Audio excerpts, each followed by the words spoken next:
Deixa eu lhe dizer, querido, segure aí, segure. Segure, que eu vou lhe dar uma mensagem de Deus agora.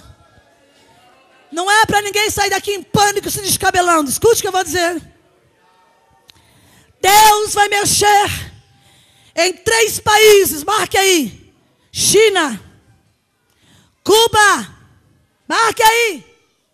E o continente europeu vai passar por um reboliço de Deus assim, ó.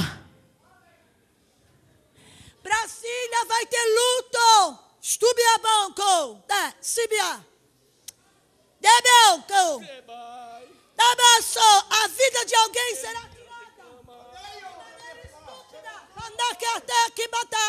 E é a mão de Deus. É Deus, é Deus, é Deus no negócio. É Deus.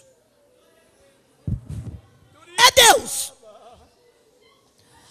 Preguei o ano passado em um outro ministério, disse que Palocci ia cair. Um jovem debochou de mim lá no coral. Imagina, Palocci é o braço direito de Lula. Disse, bendito homem que confia no homem e faz dessa carne no seu braço. Deus vai entrar no Senado Federal.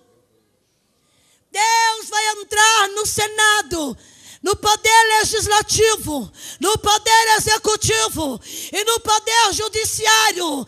O Brasil vai parar para chorar a morte de alguém. E quero vos dizer que nesta noite, na autoridade de Deus, como mulher de Deus e profeta que Deus me levantou, Deus vai mexer no ninho de Satanás ali em Brasília e vai quebrar tudo para mostrar que Ele é Senhor. Ele é Senhor. Ele é Senhor. Ele é Senhor, Ele é Senhor, Ele é Senhor, Ele é Senhor.